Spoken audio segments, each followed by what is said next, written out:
लिखने जा रहा हूँ वो ये है कि इस्लाम के अंदर राय अमानत होती है और इल्म के बारे में अल्लाह कल क़यामत के दिन सवाल करेगा।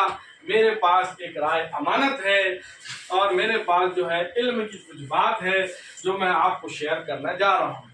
दोस्तों, कुरान ने सबसे पहली बात कही, वामन मिश्राम साहब ने अपने एक भाषण में कहा कि कुरान में लिखा हुआ है कि कुरान कहता है कि मजलूमों का साथ दो, यानी जिन पर जुल्म किया जा रहा है ऐसे लोगों का साथ दो और जालिम का मुकाबला करो। दोस्तों, जालिम को आज हमें ये समझना चाहिए कि भारत देश में मजलूम कौन है और जालिम कौन है।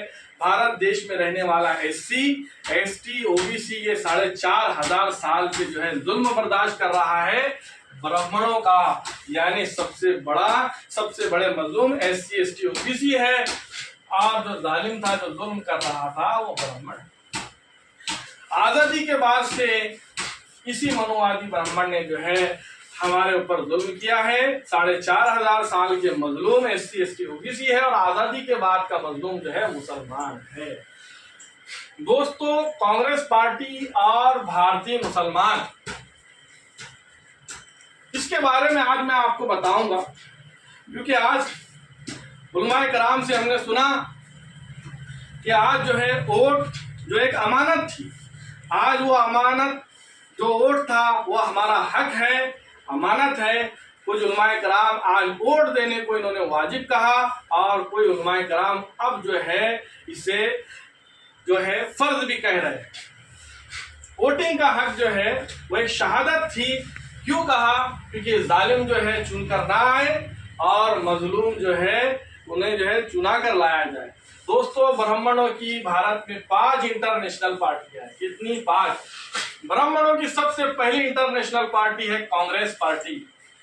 कांग्रेस पार्टी ब्राह्मणों की सबसे पहली पार्टी जो बनी वो कांग्रेस पार्टी बनी, क्योंकि इसको बनाने वाली जो थे गोखले ब्राह्मण, तिलक ब्राह्मण, आगरकर, बैनर्जी, चटर्जी, मुखर्जी, ये सारे के सारे दोस्तों जो है ये ब्राह्मण है। सबसे पहली पार्टी कांग्रेस।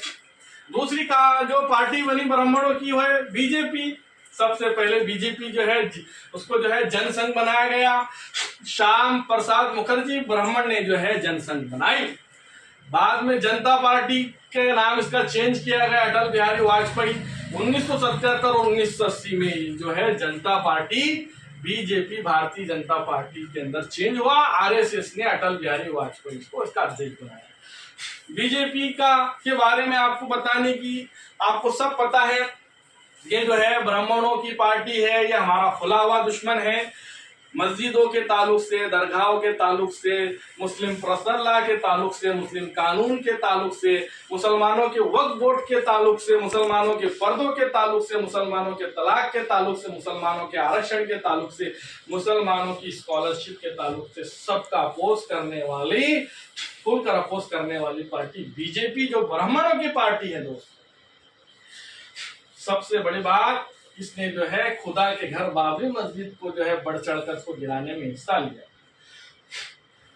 ब्राह्मणों की तीसरी पार्टी तृणमूल कांग्रेस है। बंगाल के अंदर जो ममता बनर्जी है वो एक तरह की ब्राह्मण है, वो बंगाली ब्राह्मण ने इस तृणमूल कांग्रेस को बनाया। ब्राह्मणों की चौथी पार्टी भारतीय कम्युनिस्ट पार्टी 1925 में श्रीपाद अमृत डांगे कोकण के ब्राह्मण ने बनाया। ब्राह्मणों की पांचवी पार्टी मार्क्सवादी कम्युनिस्ट पार्टी EMS नंदुरबार की केरला के ब्राह्मण ने इसको बनाया। दोस्तों, जालिम जो ब्राह्मण है वो 3% है। ये 3% ब्राह्मण जो है इंटरनेशनल 5 पार्टियां जो है भारत देश में बना ले रहा है। लेकिन इस भारत देश के अंदर 15 से 20% का जो मुसलमान है, जो बहुसंख्यक होने के बाद तीन कितना होता है? 3 का पाड़ा पढ़ो, 3 एकम 3, 3 दूनी 6, 3 पंजे 15, 5 गुना ज्यादा जो मुसलमान है या अल्पसंख्यक ब्राह्मण 3% 5 पार्टियां बना रहा है। लेकिन जो इससे 5 गुना ज्यादा है मुसलमान, बहुसंख्यक में होने के बाद भी इसकी एक भी इंटरनेशनल पार्टी नहीं हुई। दोस्तों, अब ब्राह्मणों की पार्टी कांग्रेस पार्टी ने भारतीय मुसलमानों के लिए क्या अच्छे काम किए हैं मैं आपको बताऊंगा। आरक्षण, रिजर्वेशन, वामन मिश्राम साहब से हमने सुना अंग्रेजों के वक्त में गुलाम भारत में मुसलमानों की हिस्सेदारी दोस्तों 30 से 40% थी इस देश में। यानी 30 से 40 लोगों को अगर खड़ा किया, यानी 100 लोगों को अगर खड़ा किया जाए तो 30 से 40 लोग जो है नौकरियों में थे अंग्रेजों के टाइम में। लेकिन आजाद भारत में इस कांग्रेस के राज में मुसलमान 0.1 से 1% नौकरियों में है। ये 30 से 40% मुसलमान जो नौकरियों में थी, हमारी नौकरियों को खाने वाला कौन है दोस्तों? अंग्रेज नहीं थे, बल्कि ये कांग्रेस पार्टी है जिसने हमारी नौकरियों को, रिजर्वेशन को, आरक्षण को खा लिया। छत्रपति शाहू महाराज के वक्त में मुस्लिम को आरक्षण लागू था। बाबा साहब अम्बेडकर ने भी संविधान के उस वक्त में मुसलमानों को आरक्षण देने का प्रावधान किया, लेकिन कांग्रेस ने मुसलमानों को आरक्षण का विरोध किया। उस वक्त भी इसने विरोध किया था दोस्तों, और आज तक जारी है। इलेक्शन से पहले प्रावधान रखा जाता, इलेक्शन के बाद वो कम हो जाता। Supreme court of the India की सुप्रीम कोर्ट ने भी कहा, सचर कमेटी की रिपोर्ट को देखकर 5% मुसलमानों को आरक्षण 5% जो है मुसलमानों को आरक्षण दिया जाना चाहिए। दोस्तों ये होने के बाद भी मुसलमानों को 5% कितना 5% आरक्षण नहीं दिया गया। जो ब्राह्मण है 3% है, ईवीएस के नाम पर, इकोनॉमिकल वीकर सेक्शन के नाम पर 10% आरक्षण जो है दिया जाता है।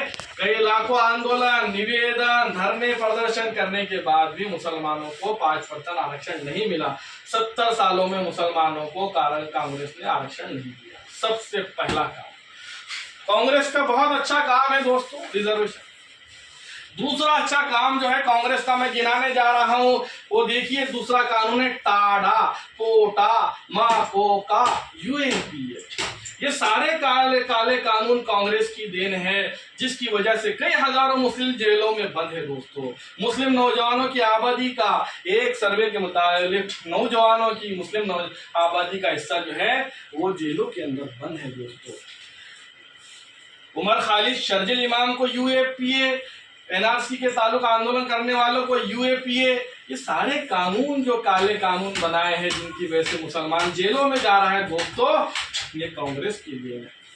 तीसरा अच्छा काम कांग्रेस का ये है बाबरी मस्जिद। बाबरी मस्जिद के ताले खुलवाकर मूर्तियां रखने का काम जो है कांग्रेस की राजीव गांधी के अंदर हुआ। शिलान्यास की पूजा शुरू कराई कांग्रेस ने। बाबरी मस्जिद की नमाज बंद कराई वहां उस टाइम में कांग्रेस ने। बाबरी मस्जिद तोड़ते समय ज्यादा भीड़ का जमा करना और तोड़ना, ये सब केंद्र सरकार में, जब नरसिम्हा राव जो केंद्र में सेंट्रल के अंदर जो है कांग्रेस की सरकार थी, ये सारा के सारा काम कांग्रेस के वक्त में हुआ दोस्तों। अल्लाह के घर को गिराने के अंदर मदद करने वाली जो पार्टी है वो यही पार्टी है, कांग्रेस की पार्टी है। तीसरा काम। चौथा काम जो है दंगे फसाद राइट्स। दोस्तों कांग्रेस को हम बहुत अच्छी पार्टी कहते हैं, हम सोचते हैं बहुत अमन वाली पार्टी है, बहुत सेकुलर पार्टी है। 51,000 दंगे कांग्रेस की 70 साल। 1983 के अंदर आसाम के अंदर जो फसाद हुआ कांग्रेस का राज था, 1800 मुसलमान मारे गए। 1969 में गुजरात में फसाद में 360 मुसलमान मारे गए। 1970 में भिवंडी, जलगांव, महाड़ फसाद, हजारों मुसलमान मारे गए। 1980 मुरादाबाद फसाद, 2500 मुसलमान मारे गए। 1989 में भागलपुर फसाद में 1000 मुसलमान मारे गए और 50,000 मुसलमानों का नुकसान हुआ दोस्तों। 1987 में हाशिमपुरा फसाद, कई सैकड़ों लोग मारे गए। 1992 में बाबरी मस्जिद फसाद में लाखों लोगों का नुकसान और मारे गए। 2002 गुजरात फसाद, 2000 मुसलमान मारे गए, 2 लाख लोगों का नुकसान हुआ। और हमारी बहन बिल्किस बानो के बारे में पता है कि उनके घर के सब लोगों, औरतों का जो है उनके सामने, आंखों के सामने रेप किया जाता है, उसे मारा जाता है, उनके घर के आदमियों को मारा जाता है, चीरा जाता है, उसके छोटे से नन्हे से बच्चे को दीवार पे पटक कर मार दिया जाता है। ये सारी चीजें जो ये उस वक्त में सेंट्रल में जो सरकार थी कांग्रेस की थी, क्यों अटक नहीं की उसने, क्यों रोक नहीं पाई फसादात को दोस्तों? 5 से 6 महीने तक ये फसाद चलता रहा। 2013 मुजफ्फरनगर फसाद, 700 मुस्लिम मारे गए, 50,000 लोगों का, मुसलमानों का नुकसान हुआ। दोस्तों, वामन मिश्राम साहब ने माइनॉरिटी कमीशन को जो है अपने आरटीआई के तहत मालूमात मांगी कि कितने फसाद जो है कांग्रेस के दौर में हुए, तो मांगी गई एक आरटीआई के तहत 51,000 फसाद, एक नहीं, दो नहीं, बल्कि 51,000 फसाद कांग्रेस की 70 साल की हुकूमत में जो दंगे हुए दोस्तों हुए हैं। ये सारे अच्छे काम जो है कांग्रेस के अंदर हुए हैं। 51,000 दंगे, 51,000 दंगों में मुसलमान जेलों में गया, मुसलमानों को नुकसान हुआ, जान का नुकसान हुआ, माल का नुकसान हुआ। वो इस रिस्पॉन्सिबल तो अच्छा काम, राजनीति, पॉलिटिक्स, मुसलमानों को नहीं के बराबर टिकट देना, ये कांग्रेस का शेवा है। और उन्हें रोकने के लिए हमारे दो का कानून लागू कर दिया कि 2 से ज्यादा बच्चे वाले मुसलमानों का बायकाट करना। मुसलमानों को 2 से ज्यादा बच्चे रही थी, तो मुसलमान तीसरा हुआ तो फिर उसको टिकट नहीं देना। हमारे दो पॉपुलेशन कंट्रोल एक्ट लाया किसने? मुसलमानों को राजनीति में, पॉलिटिक्स में पीछे रखने के लिए कांग्रेस में लाया। हिंदू मुस्लिम इलेक्ट्रॉनिक प्रिंट मीडिया में हिंदू मुस्लिम में तेड़ का काम किया गया। दोस्तों, हिंदू मुस्लिम जो है इलेक्ट्रॉनिक प्रिंट मीडिया कांग्रेस की 70 साल की हुकूमत में रात दिन हिंदू मुस्लिम, दाढ़ी वाला आतंकवादी, टोपी वाला आतंकवादी, मुसलमान आतंकवादी, ये इलेक्ट्रॉनिक और प्रिंट मीडिया के जरिए से हो रहा था। ये कांग्रेस किसमें 70 साल में हुआ। खाना हमारा जिसका दिल चाहे जो खा सकता था। दोस्तों, खाना, डाइट, ये 7वां अच्छा काम कांग्रेस का। गुलाम भारत में मुसलमानों को सब खाने का अधिकार था, सब खा सकते थे, छोटे का, बड़े का, पूरा लाभ। आजाद भारत में गौ हत्या और गौवंश कायदा बनाकर मुसलमानों के खाने के अधिकार को छीनने वाली कांग्रेस, यानी बड़े का खाने का भी रोक दी, छुप छुप कर खाया तो जुर्म किसने कराया? कांग्रेस ने। इतनी अच्छी पार्टी है कि हमारा खाना भी रोक दिया। दोस्तों, आरएसएस और 8वां अच्छा काम कांग्रेस का ये है, आरएसएस, बजरंग दल और बीएसपी पर पाबंदी नहीं लगाई। ऐसा मुशर्रफ साहब ने किताब लिखी, आरएसएस एक आतंकवादी संगठन, और कई सबूत होने के बाद भी इस कांग्रेस पार्टी ने 70 सालों में आरएसएस, बजरंग दल, बीएसपी पर पाबंदी नहीं लगाई। लेकिन मुसलमानों की एक छोटी सी तंजीम सिमी पर फटके में पाबंदी लगा दी।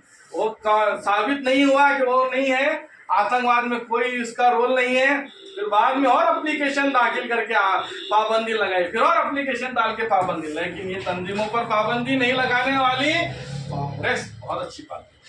संविधान, पॉलिटिक्स, मुसलमानों ने कभी संविधान को नहीं जलाया, कभी संविधान का विरोध नहीं किया, बल्कि संविधान सभा में सबसे पहले जो है उसका सपोर्ट करने वाले जो थे मुस्लिम थे। लेकिन संविधान को जलाने वाले जो लोग हैं उनको उसने सजा नहीं दी। एनपीआर, एनआरसी 2008 में कांग्रेस ने, सोनिया गांधी ने जो है एनआरसी लाया, ठीक है, 2008 में उसने इम्प्लीमेंटेशन नहीं कराया। 2020 में जब इम्प्लीमेंटेशन होता है लागू इसको कराने के लिए, लोकसभा, विधानसभा में ठीक है कांग्रेस की तादाद कम थी, लेकिन राज्यसभा में कांग्रेस के लोग ज्यादा थे। फिर राज्यसभा में ये एनआरसी का कानून कैसे मंजूर हो गया दोस्तों? तो यहाँ राज्यसभा में विरोध नहीं किया कांग्रेस ने, किसने किया? ये कानून को मंजूरी देने वाली, विरोध नहीं करने वाली 11वां अच्छा कर आजान पर वॉइस पॉल्यूशन एक्ट के नाम पर आजान पर पाबंदी किसने लगाई? ईवीएम मशीन की शुरुआत 2004 के अंदर कांग्रेस ने इलेक्शन के अंदर जो है ईवीएम मशीन को लाया और उसकी शुरुआत हुई। ये ईवीएम मशीन की वजह से मुसलमानों की वोटिंग 0 हो गई। दोस्तों, पहले कोई नेता ये नहीं कहता था कि हमें मुसलमानों की वोटिंग की जरूरत नहीं, लेकिन अब क्यों कह रहे हैं? क्योंकि उन्हें पता है ईवीएम मशीन जो है जापान से इंपोर्ट की जाती है, जहां ये इंडिया के अंदर इसका इस्तेमाल 2004 में कांग्रेस ने